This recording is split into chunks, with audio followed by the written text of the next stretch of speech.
मी सचिन गिरी गेली 22 वर्ष हडस हायस्कूल व कनिष्ठ महाविद्यालय येथे सहाय्यक शिक्षक म्हणून काम करतोय. शिक्षकांच्या प्रश्नांचा सातत्याने पाठपुरावा करणारी, त्यांच्या समस्यांना खंबीरपणे मांडणारी आणि शिक्षकांच्या हक्कासाठी लढणारी एकमेव संघटना म्हणजे खाजगी शाळा संघ. खाजगी शाळा संघाच्या वतीने येणाऱ्या 22 मार्च 2026 रविवारी सकाळी 11 ते 4 या वेळामध्ये खाजगी शाळेतील शिक्षकांचं विभागीय अधिवेशन आणि निवृत्त झालेल्या शिक्षकांचा सत्कार समारंभ या कार्यक्रमाचं आयोजन करण्यात आलेलं आहे.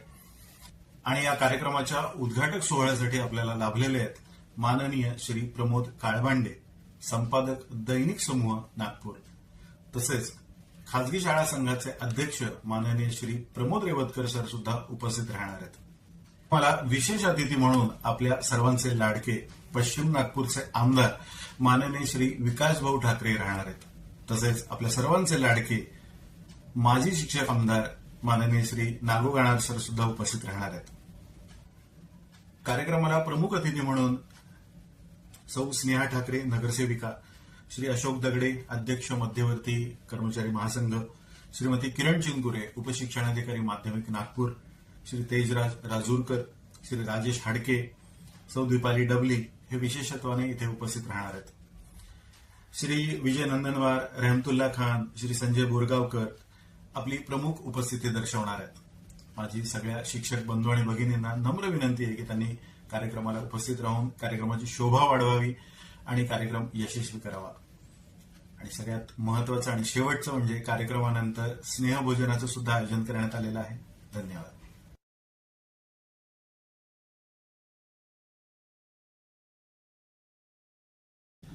नमस्कार शिक्षक बंधू आणि भगिनींनो, मी सचिन गिरी आणि तुम्हाला सगळ्यांना माहिती आहे की येत्या 22 मार्च 2026 ला अध्यापक भवन गणेश बसस्थानकाच्या समोर खाजगी शाळा संघातर्फे खाजगी शाळेतील शिक्षकांचं विभागीय अधिवेशन आणि निवृत्त शिक्षकांचा सत्कार समारंभाचं कार्यक्रमाचं आयोजन करण्यात आलेलं आहे.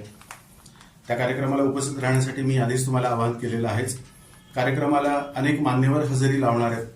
या कार्यक्रमामध्ये शिक्षकांच्या समस्या आणि त्याच्यावरचं समाधान यावर बऱ्यापैकी चर्चा होणार आहेच. परंतु मला जो महत्वाचा मुद्दा याच्यात वाटतोय तो आहे पेन्शन स्कीम.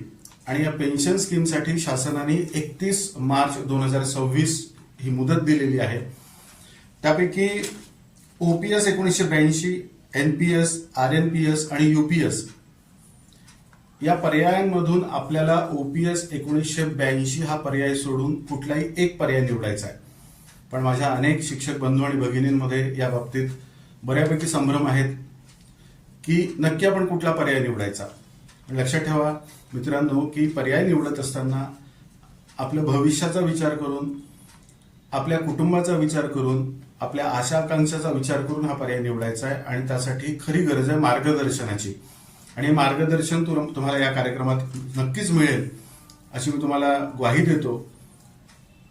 हास्यास्पद गोष्ट अशी आहे की शासनाने जरी 31 मार्च 2026 ही मुदत दिलेली असली तरी आपल्यापैकी काही शिक्षक प्रतिनिधी